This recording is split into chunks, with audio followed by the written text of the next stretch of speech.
Hi, this is Sanjana from Mockat, and today we're going to learn a little bit about the XAT exam and the registration process. I've also shot a separate video covering XAT and some of the other important MBA entrance tests, and I link that for you here so that you can go through it and understand about this exam in more detail. But this is definitely an exam that I would consider to be really important, not just for XLRI or Xavier School of Management, but because a whole bunch of top B schools actually will consider the XAT score as well. You can also go through the InfoZone section at mockat.com for more information about this exam, and I'll put that in the description as well. But very briefly, XAT has the usual verbal ability, quant and DI, which are clubbed together into one section. And there's also an additional section of decision making. One common worry that I've heard from students is that also has GK, it has essay. That's not something that I'm too good at. What do I do? Now, the thing is, your XAT percentile is only a combination of your scores in verbal and logical ability, decision making, and the quant DI section. So that's the part that you've got to prioritize the most. And the exam format is again something that you should get used to because it is different from CAT in terms of sectional timers, the timing, the marking scheme, and so on. And I'll also be giving you some strategies for that in an upcoming video. But for now, let's look at how to register for the exam. So you'll have the link that you need to go to, that's xatonline.in, in the description as well.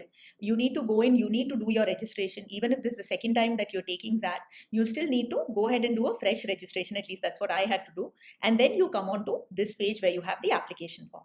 So let's get into it. So this is the first page where we need to share our basic details.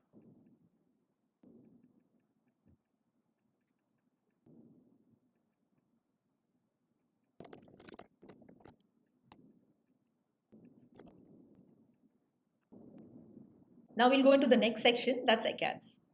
When it comes to shortlisting, XLRI does not consider our Acads, but that is something which does come up for your final selection.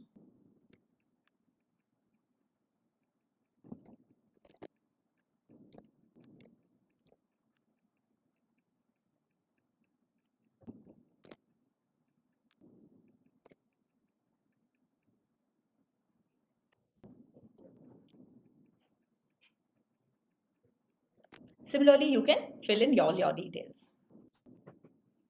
Now we come to the section about work experience. So if you don't have it, you just select no and you go ahead. If you have it, you select yes.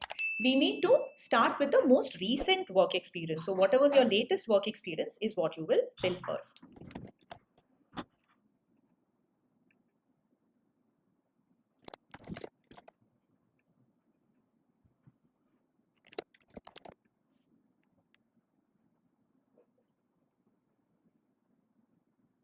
So when it comes to the XLRI application, you can choose one or more from here.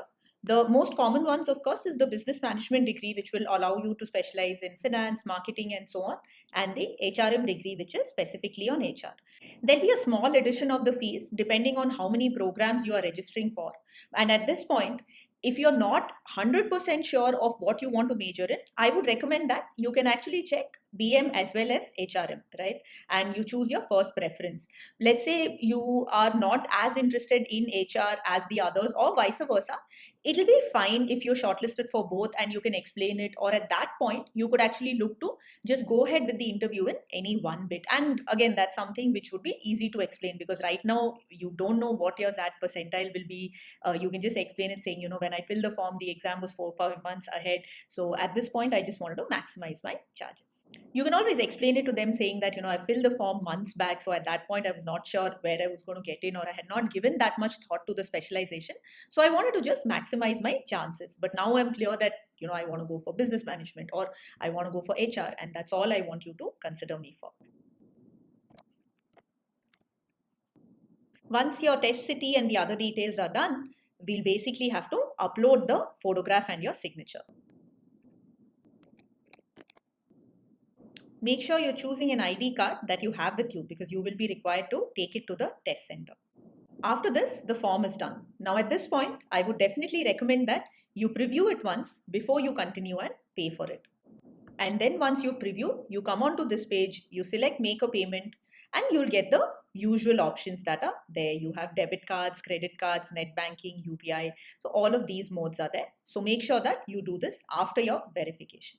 So that's it for today's video, but we will be having more videos on CAT, XAT, as well as many of the other exams. So stay tuned and definitely subscribe if you haven't yet. And if you have any questions on the form, the process, or there are any other exams that you want us to cover, just put it in the comments and we'll definitely put up a video for it. All the best.